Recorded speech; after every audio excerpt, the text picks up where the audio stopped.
And we wanted to form a webinar series that highlighted not only US Array, but also talked about and shared research that was facilitated by some of the other IRIS core programs. And so our speaker today, Sam Hansen, who's at the University of Alabama, was gracious enough to agree to talk about some of the work that she's participated in Antarctica over the last few years.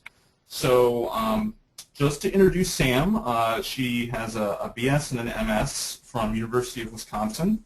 She got her PhD at University of California, Santa Cruz, and she did a postdoc at Penn State. And I guess that's where she really started to do work in Antarctica. And one last thing before I turn it over to Sam is that we want to have a question and answer session associated with this, but to have all 54 of you unmuted would be a little chaotic. So how we'll do it is, if you have a question, please ask it. What you can do is you can type the question into the questions box that's on your webinar terminal, and so that'll be a way for you. And please type these in as the talk is going on. And then when Sam finishes up, what I'll do is I will read through those questions and make sure that those all get asked. So we'll have time for a question and answer session after the talk.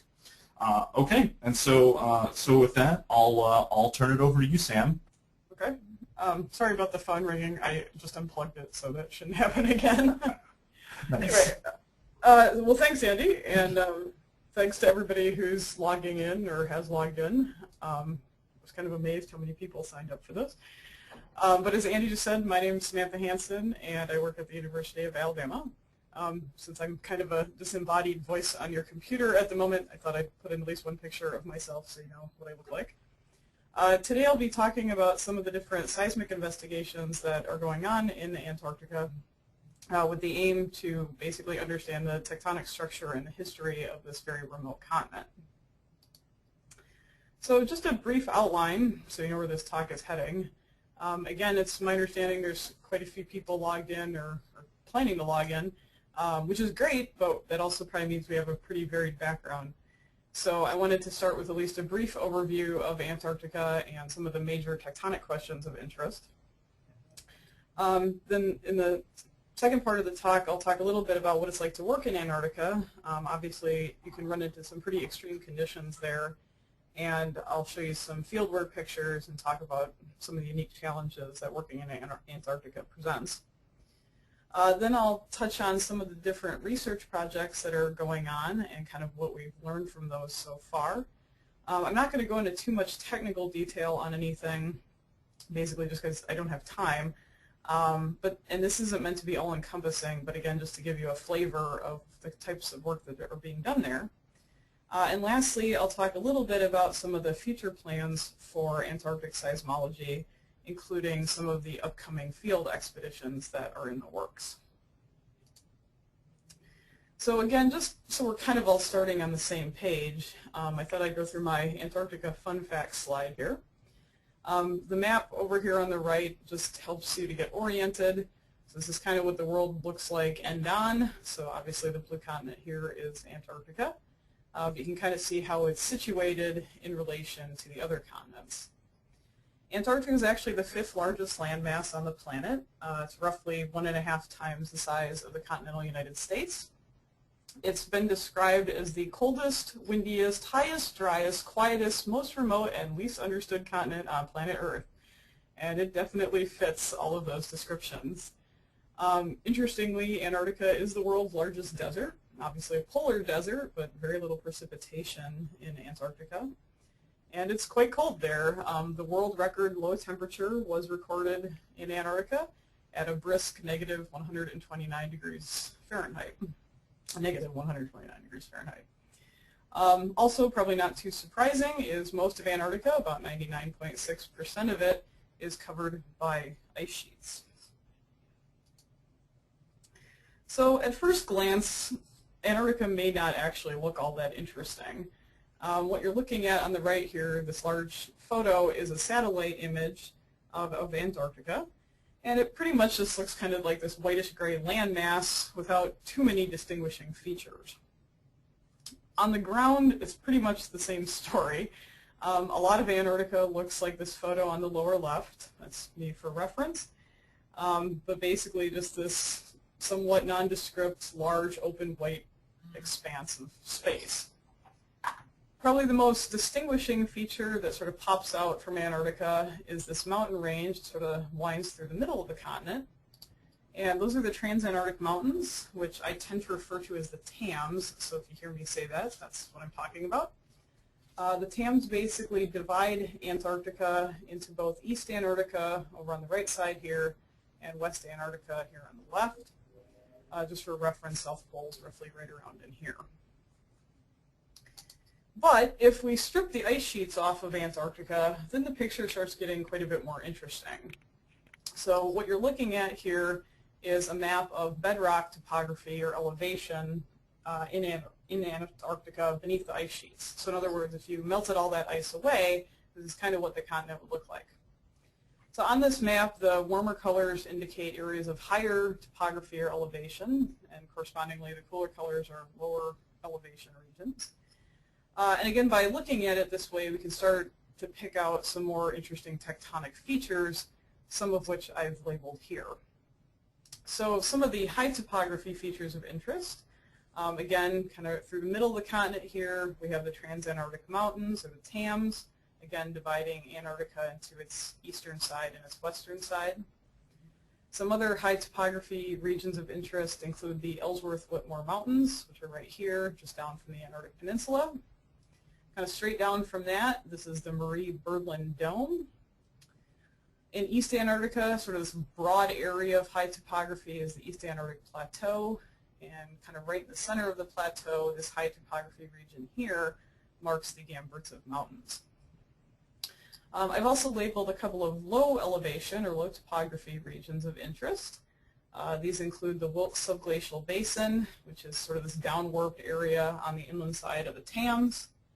And on the other side here, again, another large low topography area marking the West Antarctic Rift System.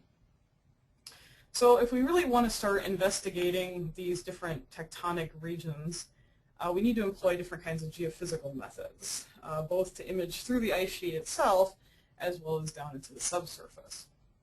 So there are a variety of different geophysical methods being employed in Antarctica, including GPS, gravity, magnetics, radar. But again, for the purposes of today's presentation, we're going to focus on the seismic component. So all of the different tectonic features that I just showed you on that previous map kind of naturally lead to a variety of questions about the tectonic history of Antarctica. And I've labeled some of the questions, or listed some of these questions here. Again, this isn't all-encompassing, but kind of hits a lot of the big points. So starting at the top here, what are the origins of the Transantarctic and the Gamsize Mountains? Both of these mountainous regions have their own unique characteristics that have led to a lot of questions about their uplift and their origins. For example, the Transantarctics, or the TAMs, do have some surface exposure, as we saw in that satellite image a few slides ago, but there's no real evidence for compressional origin for this mountain range. And so because of that, there's been a lot of different models put forth to try to explain, again, how the TAMs originated and uplifted. The Gamsize Mountains, which again are that high topography region in East Antarctica, kind of their own kettle of fish, if you will. Outwardly, the Gamsizes appear to be a mountain range stuck in the middle of a craton. So again, this has led to a lot of speculation as to how the Gamsizes originated. Models ranged everywhere from a mantle plume to Precambrian and early Paleozoic tectonic events. And so there's been quite a bit of questions as to how long-lived a feature the Gamsizes are. Second point here, what role did these mountains play in the formation of the ice sheets? It's actually been suggested that the Gamsize Mountains served as the nucleation point for the large-scale glaciation of Antarctica. But we need to understand a little more about their history and their origin in order to more fully assess this. The TAMs are also important in this aspect. The thermal and lithospheric structure of the TAMs plays a real critical role in estimating ice sheet boundary conditions for glacial models. What is the structure of the East Antarctic Craton? This kind of relates back to the first point here, but again, very little is known about the structure of East Antarctica. There's only a few outcrops of rock, primarily in the coastal regions. Sort of based on these outcrops, some have speculated that East Antarctica is one large Archean craton, while others disagree and would argue that East Antarctica is composed of a variety of cratonic blocks. But if so, what are the orientations of these blocks, and ultimately how do they relate to the other features that we see? The last point here jumps over to the other side of Antarctica, to West Antarctica. West Antarctica is composed of, again, a variety of different cratonic blocks, and basically stretching between these blocks and the Ross Sea embayment has led to the formation of the West Antarctic Rift System. Again, that low topography region I showed you on the previous map. However, the timing, pattern, and extent of Cenozoic extension in the rift system isn't terribly well constrained. And so again, there's been quite a lot of questions put forth as to how widespread present-day rifting in West Antarctica is. So these questions and others have been recognized for quite some time and have been investigated with seismic methods. So the two examples I show here are just a couple of representative studies to illustrate some of the early seismic investigations of Antarctica. On the upper left here, this is a figure I pulled from a paper by Morelli and Donassi, 2004. And what you're looking at here are two different slices through their surface wave tomography model, basically highlighting the shear velocities beneath Antarctica. So the colors here basically represent the percent variation of SV velocities with respect to an anisotropic PREM model. In both of these slices, you can see a pretty pronounced difference beneath East and West Antarctica. West Antarctica is underlain by much slower, presumably warmer mantle, whereas East Antarctica is underlain by much faster, presumably older and colder material. The other image down the lower right here is from a study by Bannister et al. 2003, and they used P-wave receiver functions to look at the crustal structure of at least a small part of the Transantarctic Mountains, which are kind of shown here in gray, extending over towards Ross Island, which is where Mount Erebus is located. If you're not familiar with P receiver functions, basically they use conversions, P to S wave conversions from the MOHO to determine crustal structure. So on the image here, each one of these circles with the numbers in it basically indicates the depth of the MOHO or the crustal thickness beneath that point. Kind of the upshot here, though, is that early seismic studies were pretty restricted, basically because there just weren't that many seismic stations deployed in Antarctica, and the ones that were oftentimes didn't operate for very long. So to improve our investigations, our seismic investigations of Antarctica, this really needed to be changed. So this brings us to the expansion of the Antarctic seismic networks. And what you're looking at here is a Google Earth image that I put together, and the different markers indicate the locations of seismic stations that have been deployed around the continent. Again, this isn't an all-encompassing map. There are other networks, most of them smaller scale, that have been put out in Antarctica, but these are sort of the larger scale deployments that we're going to focus on today.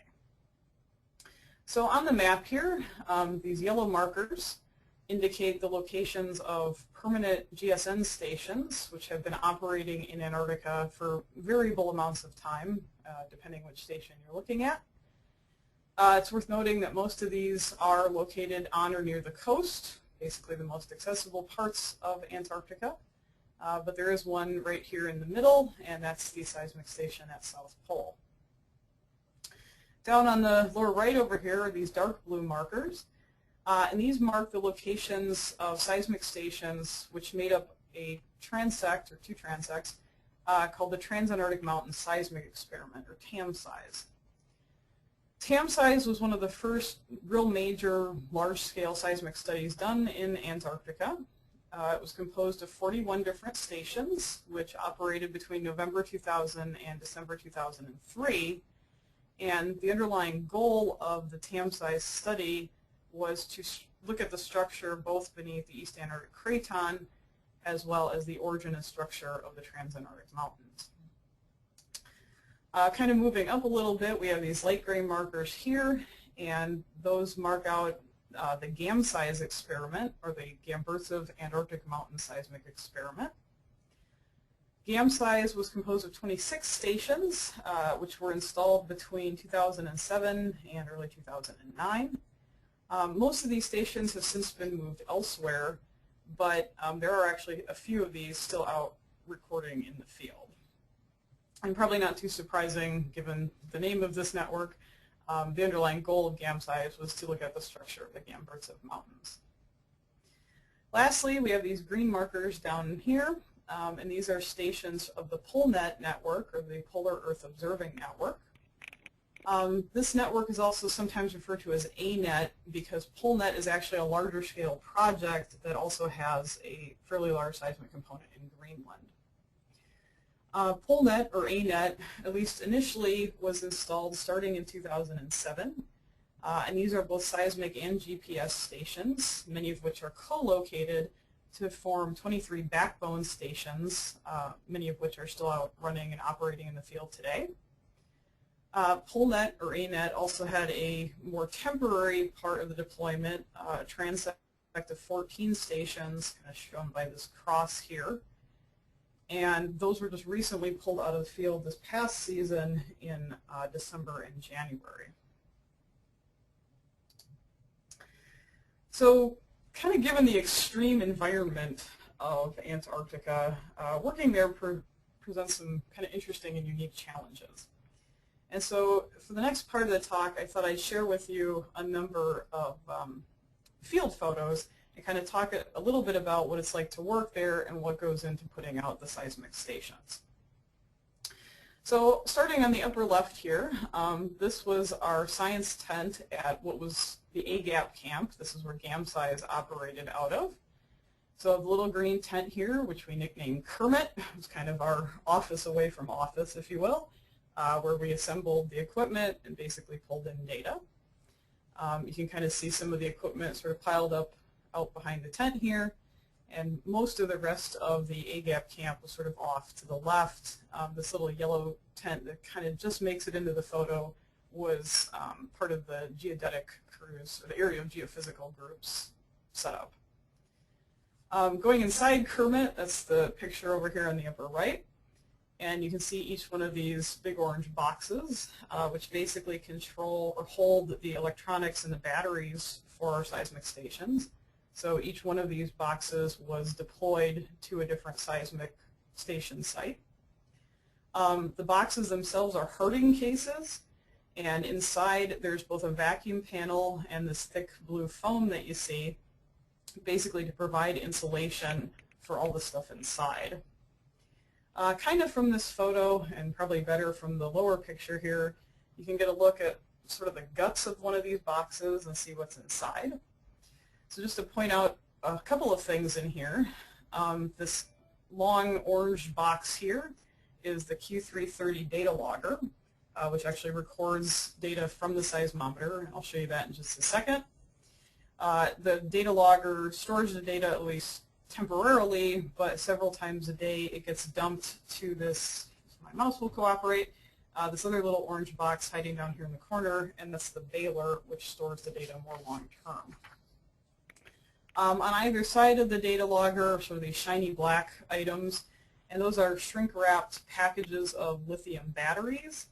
I believe, if I remember correctly, there's 10 of these packs in a box, and there's also kind of hiding down in front here, that's a sealed lead-acid battery. Obviously, the batteries help to provide power to the station. Also, you can see here this clear box right here with a black cable coming out of it. That's the power control box, which basically helps to switch between different power sources, so between, say, primary batteries and rechargeable batteries, and also the solar panels, which again I'll show you in just a minute. And kind of hiding underneath everything you see here is a small heating pad, heat from that pad, and also heat just from the equipment running, particularly the data logger, helps keep it a little bit warmer inside the box than it is outside, which kind of helps everything keep running. So in total, one of these boxes, fully equipped with all the batteries and all the electronics that you see here, weighs about 400 pounds. We then load one of the boxes and our other equipment. Again, I'll talk about some of that more in a minute. But basically everything is loaded onto an airplane and we fly out to whatever field site we happen to be working at that day. Usually we're using these little prop job airplanes like you can see in the back of the top picture here. This is a Twin Otter aircraft. Sometimes we use different planes, but most of the time we're using the Otters. When we get to our site of interest, we basically unload all of the equipment and dig 2 big holes in the snow. Into one of those big holes, our big 400-pound box is lowered using cargo straps and a couple of people. So that's what's illustrated in the top photo here. On the other photo down on the bottom here, the box is now situated again down in its hole here, so you can kind of get an idea of scale, and then the corresponding cargo straps have been removed. If you're going to record earthquakes, you probably want a seismometer, and that's what's shown in the top left picture here. This happens to be a Geralt 3T seismometer, and you'll note it's sitting on, again, another piece of foam to help provide some insulation. Also, this dark round feature that it's sitting on is a phenolic block right here, which helps to orient the sensor. Once it's all set up, it gets kind of a little foam house to cover it, which again provides some insulation. And then the whole setup is covered by this big double-walled orange dome, which again helps provide some insulation for temperature and to help protect the system. And again, notice it's all sitting down in another big hole that we've dug. The lower right picture here I just threw in because I thought it was funny. This is one of our pilots, Randy, sitting inside one of the orange domes, again, just to kind of give you an idea for how big the dome is. Some of the other equipment that we take out with us include solar panels. There's a couple of different kinds of solar panels that are available. In the top left picture here, this is what's called a lampshade solar panel. This is David Heasel sitting next to it for scale. It's a little bit smaller scale solar panel. In the upper right picture here, this is just a different kind of solar panel called a tri-wall panel. We were actually in the process of dismantling it when the photo was taken, so that's why it's laying on its side. But in either case, no matter which type you use, the solar panels again help to provide power to the station and help to recharge the batteries, at least during the summer months when the sun is up.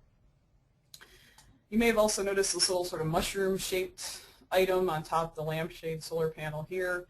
That's the GPS antenna, which helps provide location, but also more importantly, timing information to the station.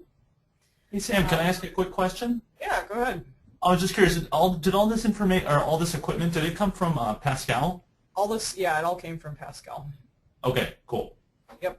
Though I should mention, generally the PIs for any project are responsible for buying the batteries for the stations. This is something I'm actually running into right now. But other than that, yeah, all the equipment is from Pascal. Oh, great. Okay. So then once we've got everything set up and put together, we basically hook the system together and insulate all the cables with this blue foam that you see kind of in the background of the bottom picture here. And then the whole system is checked with a little handheld Palm Pilot, so that's me checking the system there. We basically want to make sure, that the GPS lock is the seismometer recording as it should, and is the data logger dumping the data to the baler on a regular basis. So in total, kind of everything that you see here for one seismic station weighs somewhere between about 600 and 800 pounds. But it actually operates with a significantly low power requirement. The one estimate I found from Pascal was less than 1.5 watts, which is really quite amazing. And also, despite the extreme conditions that all of this stuff is having to work at, especially in the wintertime, the data recovery from the Antarctic seismic stations has been fantastic, averaging about 90%. So it's pretty impressive. Of course, though, this is Antarctica, and Mother Nature is not always the most cooperative there. So it's not uncommon to have days like that shown in the upper left picture here where the weather's bad and the visibility is just too poor to go out and fly.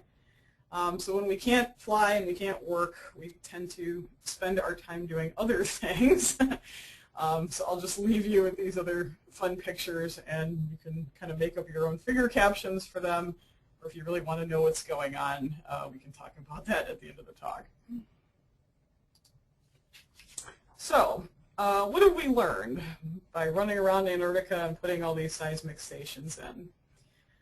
In the next part of the talk, again, I would like to go through some of the seismic research highlights that are starting to come out. Again, this is not supposed to be very technical or all-encompassing, but again, just to provide a taste of some of the work that's being done here. So I'll start with a couple of examples of results from the Tamsize deployment, which again really helped us get our first real good look at the structure beneath East Antarctica and the Transantarctic Mountains.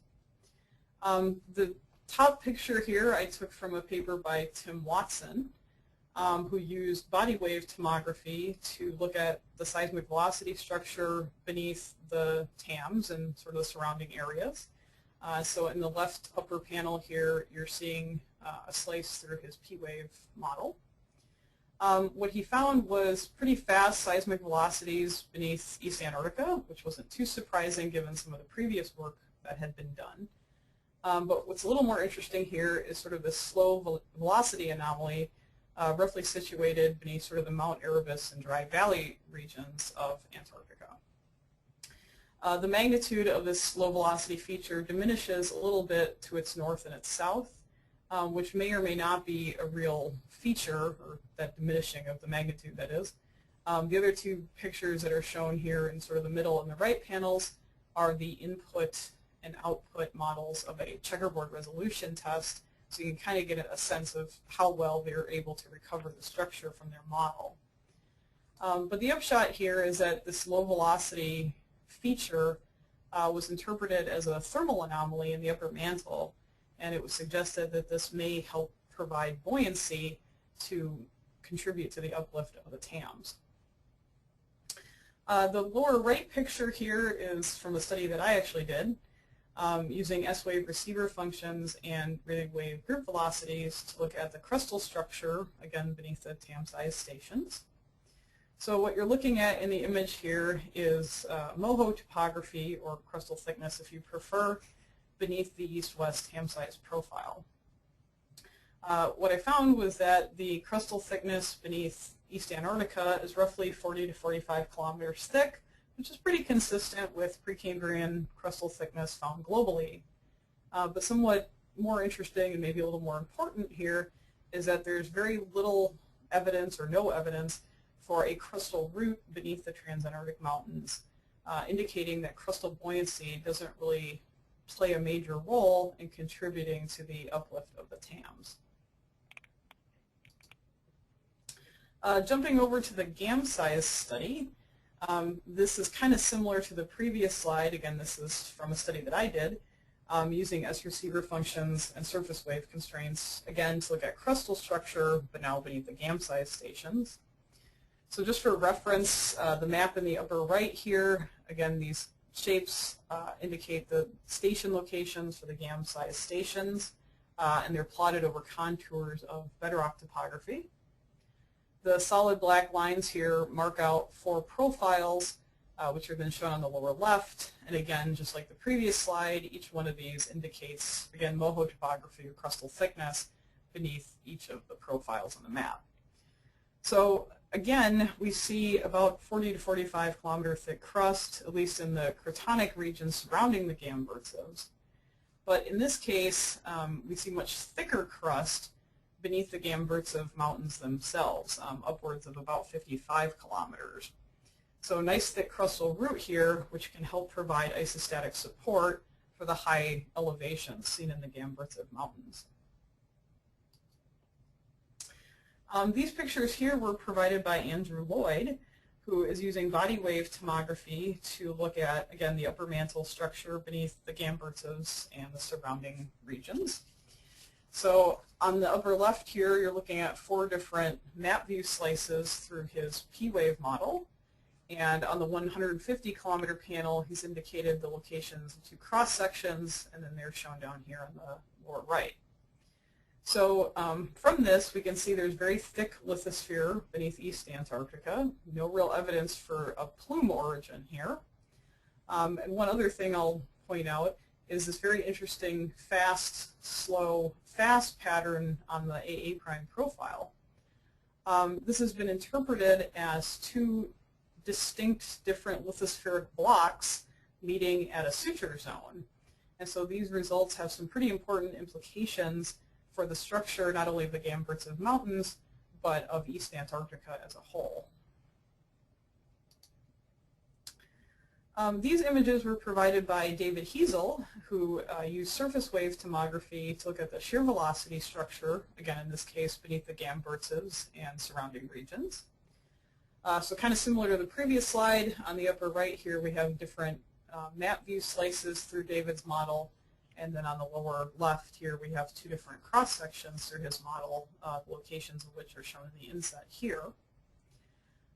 Basically, the velocities beneath the Gamsize are quite consistent with Tectonic regions found globally, but the crust is highly thickened, and this agrees quite well with the receiver function constraints that I showed you before.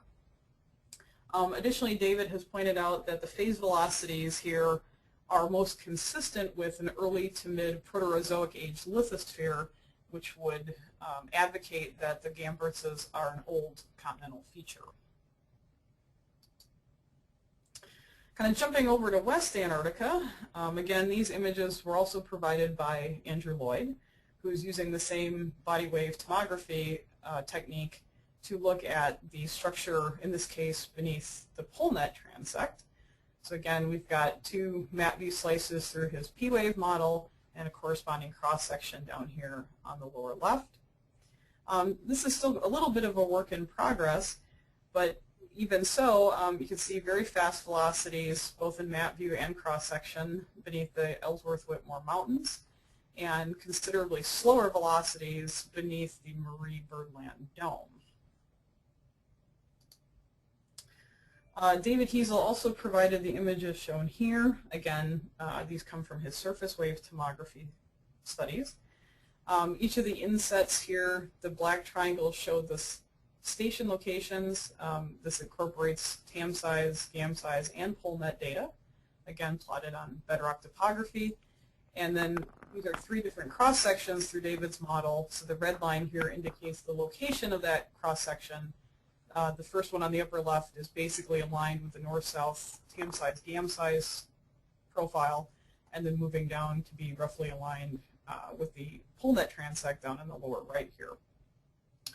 So from these, kind of a couple of interesting things are seen.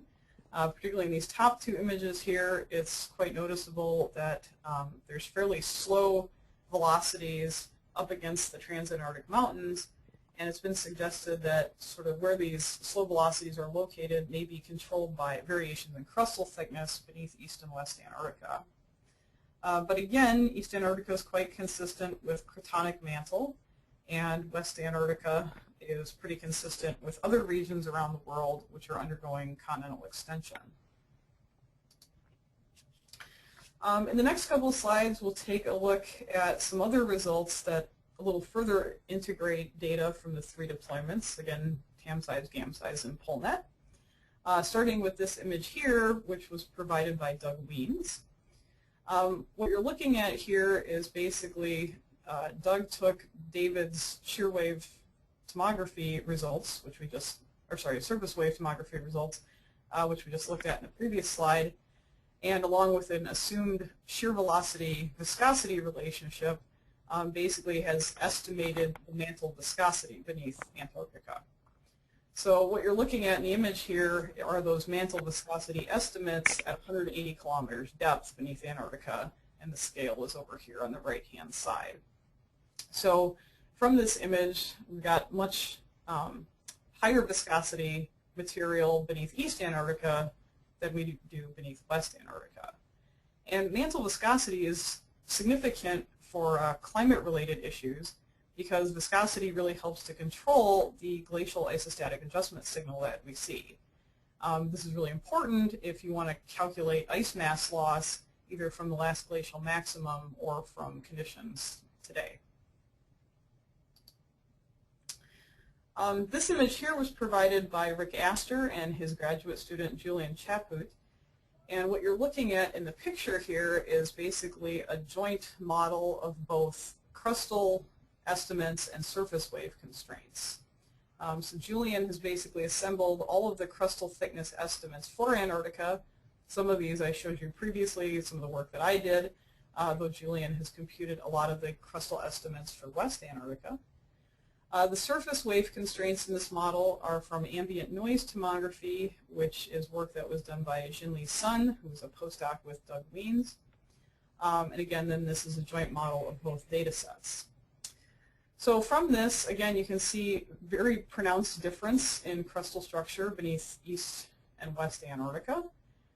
Again, right sort of along the transantarctic mountains here, we have some pretty steep contours indicating a big change in the moho depth of the crustal thickness. Using those seismic estimates of crustal thickness, Audrey Huerta at Central Washington University has compared the seismic crustal estimates with those from gravity data, assuming area isostasy.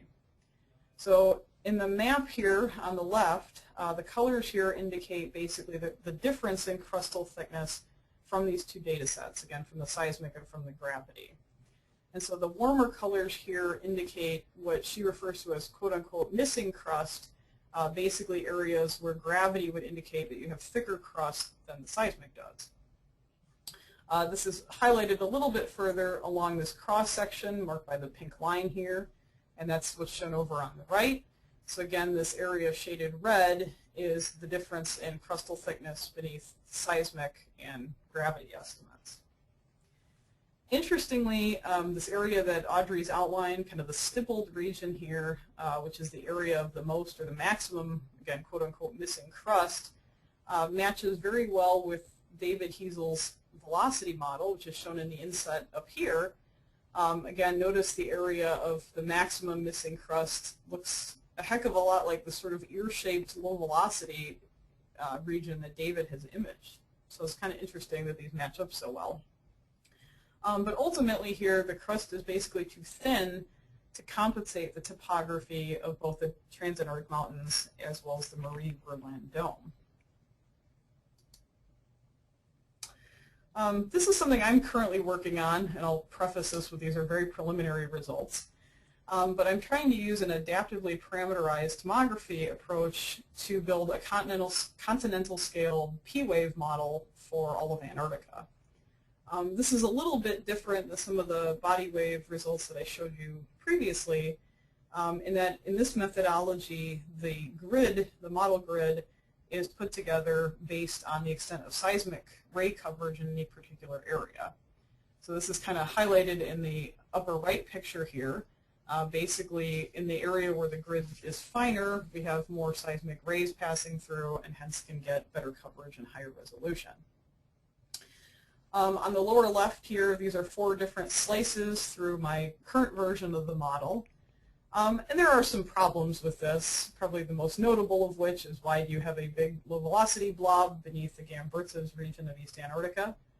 But I will preface that this inversion is currently being run with the Crust 2.0 model, which is being used to constrain, again, ice and crustal thickness. And as we've seen, this may not really be the best model to use to constrain those items. So this still needs some work and a little bit of adjustment. But the preliminary results are kind of interesting nonetheless. Again, see fast seismic velocities beneath the Ellsworth-Whitmore Mountains and down beneath the Thames, and slow seismic velocities beneath, again, Marie-Berland Dome and over beneath sort of the Mount Erebus and Dry Valleys region. And I have a lot of hope for this approach because it has the capability to image with much higher resolution quite deep beneath Antarctica, quite a bit deeper than what's been looked at before. The last research result I'll share with you is this image here showing shear wave splitting results. And this was provided by Doug Wiens and his undergrad student Natalie Ricardo.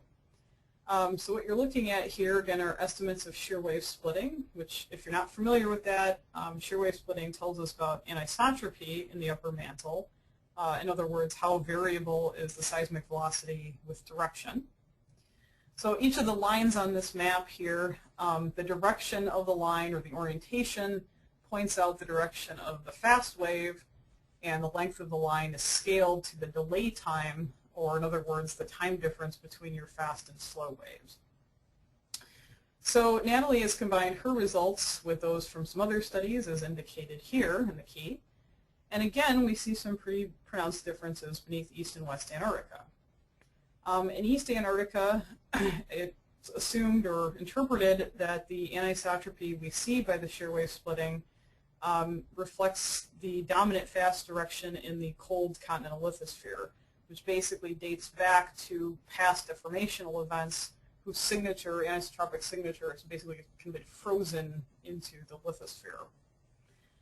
In contrast, over here in West Antarctica, the fast directions here are roughly subparallel to the extension direction in the West Antarctic Rift System.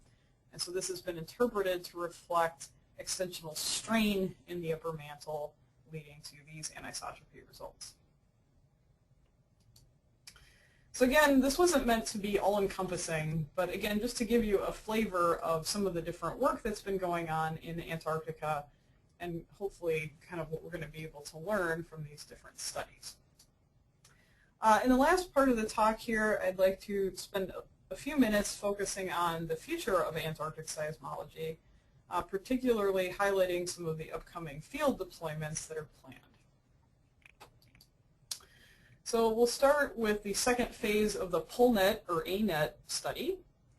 I've talked to the PIs about this, and they are planning to submit a 5-year proposal to keep those backbone stations operating, which you can see in this map here, which Terry Wilson was kind enough to provide. Additionally, as part of the second phase of PolNet or ANET, they hope to put in a couple of new transects. This includes the transect here marked by the red triangles, which extends from Lower Thwaites up to the Dufek region. And then there's also sort of this U-shaped transect marked by the white squares. And both of these would help to provide more coverage of the Bentley subglacial trough, this area right in here, as well as the Ellsworth-Whitmore Mountains and other regions. Just for reference, this black line here is where the original PolNet transect was located, so you can see where these would be in relation, again, sort of moving up closer towards the peninsula. I'll also point out these blue triangles here. This is a different transect that they also hope will be incorporated as part of the second phase of this project, but the idea here is that the UK group would put in that particular transect.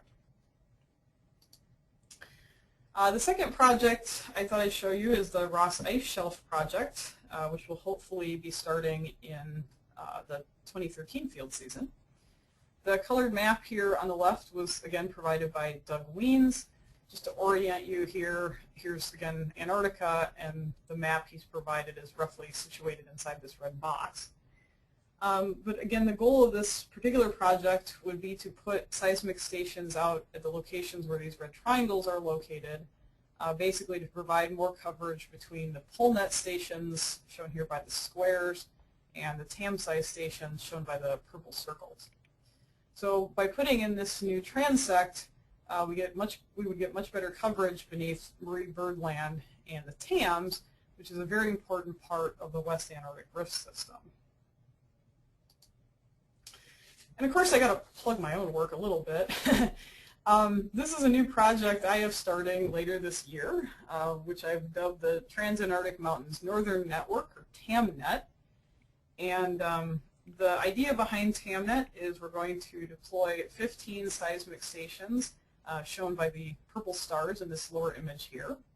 If we jump over to the left image, again, this is bedrock topography or elevation beneath the ice sheet again.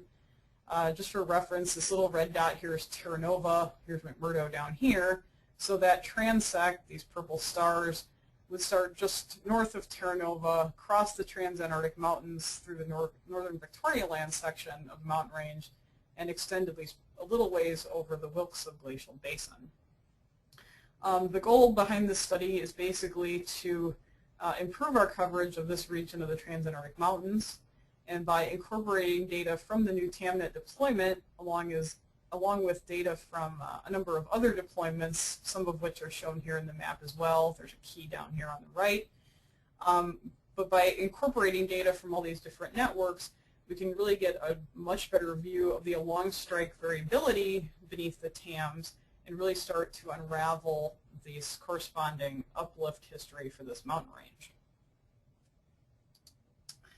So just to kind of wrap everything up here, basically the large-scale seismic deployments like PolNet, Tamsize, and Gamsize have really improved our ability to investigate the tectonic structure of Antarctica. And through the analysis of the data gathered by these different deployments, it's now becoming possible to really address a lot of the unknowns about this continent. The impacts of this work are actually quite far-reaching. They not only improve our knowledge about the nature and origin of Antarctica, but also help to improve our understanding of important global processes like mountain building and rifting.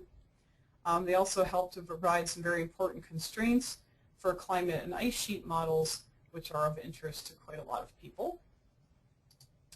So ultimately, while there's still plenty to be learned, by using data from these previous and ongoing seismic deployments, as well as those now planned for the future, we're really beginning to be able to elucidate the structure at the bottom of the world.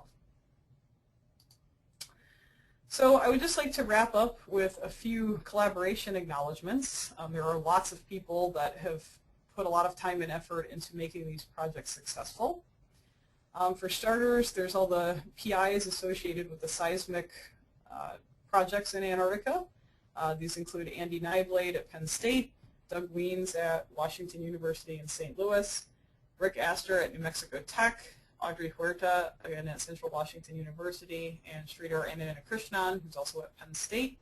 All these people worked very hard to get the seismic projects funded and supported.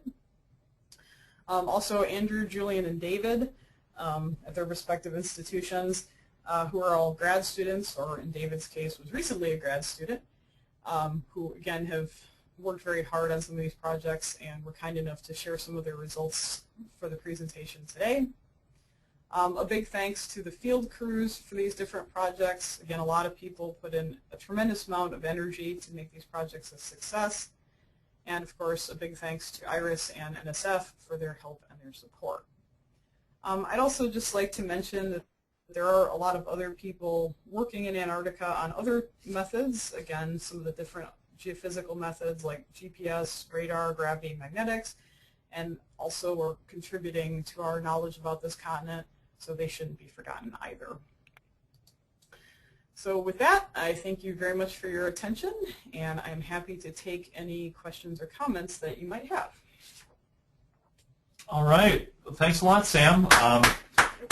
We don't have a way to simulate applause for everybody else out there who's muted, so I'll just take my word for it. I'm sure they're clapping as well. No, that was great. Thanks a lot. And so I have a comment. It's not. I guess it can sort of lead into a question or discussion, but the comment was from Dhananjay Ravat, and his note was that the assumption for area isostasy may be problematic in geologically young areas. So I guess this ties into the work that Audrey was doing. Did you want to comment on that? I guess the only comment I'll make on that is I don't do gravity. So if that would probably be much better discussed with her, and I'm guessing she probably is already aware of this issue, but again, that's kind of more her thing. I don't work on gravity, so okay. I can't really speak to that too much. Yeah, no worries. So yeah, I would encourage anyone else, if you have any questions, please write them in now. I had one based on how long are these stations typically deployed. I know when you put stations in an area that's sort of normal climate, options, depending on how long they're available, you always leave them long enough out based on what you know the event distribution is. So I guess my question would be, with Antarctica, is that located in a good place where you get a lot of good teleseismic events on a yearly basis, or do you have to leave them out longer? Well, just to give you an example, Tamsize was out again from, what was it, November 2003 to December, or sorry, November 2000 to December 2003. So they were out for 3 years. Mm-hmm. Gamsize, most of the stations were in the field roughly about the same time, though, again, they got additional funding to leave some of them in a little bit longer. PolNet is kind of a mixed bag. The field season was a little bit hit or miss, especially with some of the transect stations. But to give you an idea, it also sort of depends on what it is you're trying to do with the data. Some approaches require a little more data than others potentially. For example, the S-receiver function method has a pretty high attrition rate as you go through kicking out data, and so the more you've got, the better you are. Right. But just to give you an idea, the new project that I've got starting, the plan is to leave them in for 3 years. And so that's kind of the common approach taken, at least with the Antarctic deployments. Okay, great. Well, thanks. Just to note, there's a couple questions here about if we can make the presentation available. So what we do, I didn't mention this at the beginning, but this was recorded. So what we'll do is we'll put this on our webinar website, which is off of the IRIS main page. And so if everyone out there, if you have your pen handy, it's a pretty easy address. It's www.iris.edu/HQ/webinar. And so that's off of our main headquarters webpage, and the site's under construction, so the descriptions on it are a little rough, but we've got 3 of our previous webinars up there. We're going to put them also on YouTube so they can just be streamed, but you can download them all as of now. And yeah, once we're finished with this, we'll have Sam's webinar up there in the next few days. So that'll be a resource going into the future. And so I have a question, Sam, from Phil Wanamaker, and this is about related to PolNet. How will the mantle velocity structure translate to heat flux into base of the ice sheets? Is that one of the project goals? I think the plan, and again, this is heat flux a little outside of my realm, but you can obviously make some estimates based on certain relationships or certain assumptions between seismic velocity and temperature, and so you could make some estimates of mantle temperature and ultimately how much is being contributed to the base of the ice sheets. Is this one of the goals? Yeah, definitely, because sort of the underlying, or at least one of the underlying goals of PolNet is to understand sort of the relationship between the ice sheets and the underlying bedrock, and how basically Antarctica is responding to a warming world. How is the ice sheet changing, and what different contributing factors are going into that? So along with viscosity, it's another important constraint to look at those kinds of questions. Okay. I have a question here from Jake Walter. This is so you know Jake. Okay, good. So the question is, for someone not familiar with receiver functions or body wave tomography, how are the West Antarctica data affected if immediately below the ice there are tens to hundreds of meters of low velocity till or marine sediments? And then the second part of his question is, furthermore, do these affect your comparative results if East Antarctica did not have thick sediments? Yeah, so one of the issues with receiver functions in particular is that for body wave tomography, just to back this up a second, body wave tomography doesn't have the best vertical resolution, and so you might be sensitive to some level. It also depends what approach you're using, but it might get a little bit smeared out. With receiver functions, this is a little more of an issue. Anytime you're doing particularly P-wave receiver functions over a slow velocity region, meaning sediment or ice for that matter, you can get a lot of reverberations in the near surface, which can really kind of make your receiver functions hard to interpret. So if you're trying to look for conversions from the MOHO, it can be a little bit hard to see. This was ultimately what sort of drove the motivation behind the S-wave receiver function approach with the Tamsize and Gamsize studies. S-wave receiver functions, you get a better separation between, again, these near-surface reverberations and the conversions that you're interested in, and so it makes the MOHO a little bit easier to pick up. However, given sort of the longer wavelength of S-waves, your ability to pick up a crustal pack, or sorry, a sediment layer is not fantastic. But at least you're getting pretty good, reliable estimates of the crustal thickness. The same thing could be said of West Antarctica, again, if you had a slow ice layer, obviously, and then even slow velocity or slow sediments below that. I haven't actually worked on the receiver functions for West Antarctica. Again, this is something that Julian is working on. I'm not exactly sure. He has a couple of different types of methods that he's looked at for crustal thickness. I know he's looked at the P-wave receiver functions first. I think they're planning to do the S receiver functions too, but I'm not quite sure what the status of that is right now. Okay, thank you. There's a question here from Octavio Lazaro Mancia, and it's just a quick one about the radar. He was asking if the radar data has been published yet. Some of it has been. I'll go with the Gamsize study because that's the one I'm most familiar with. Gamsize, AGAP as a larger scale project has sort of two components. There's Gamsize, which I talked about today, and then there's also what was called Gambit. Gambit is the area geophysical component, which included radar. I'm pretty sure some of those results were just recently published. I know Robin Bell and Fausto Fercali have put out some papers based on some of their estimates from the radar. Sorry if there's an echo. And so Fausto, for instance, actually published a Nature paper not too very long ago on one interpretation of maybe what the history of the Gambertids are. Again, a lot of this is based on their gravity and magnetic and radar results. So. Okay, great. Another question here from Ian Dalziel. His question is, surely it is not surprising that there is no deep crustal route to the transantarctic mountains, given the lack of compressive history, and then his comparison would be versus, for example, the Alps, Himalayas, or Andes. It is kind of funny because there's, like I said, there's a variety of models that, and I'm sure Ian's aware of this, that were suggested for the transantarctics, some of which really did advocate for a crustal route beneath the Thames. There was actually an earlier seismic study, again using P-wave receiver functions, that did advocate for a little bit of a crustal route beneath the Thames to help provide buoyancy to their uplift.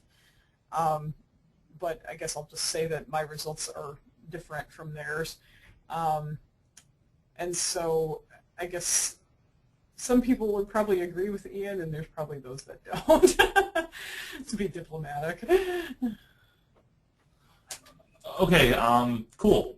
One more question here from Jean Lionel, and I think he's curious about what the magnitude, what was the, I think the low magnitude cutoff of earthquakes that you could record teleseismically in Antarctica. That's a good question. Off the top of my head, I don't exactly know the specific answer to that. A lot of the work that I've done is using earthquakes roughly about 5.5 and bigger. I'm sure that there's capability to record somewhat smaller magnitude earthquakes, but what the threshold limit is, I'm not 100% sure, to be honest. Okay. And actually, I want to follow on to that question. Are you locating any local seismicity in Antarctica, or are your stations out there picking up any local earthquakes? They are, and there's also what they call ice quakes. Right. Events from breaking in the ice, if you will.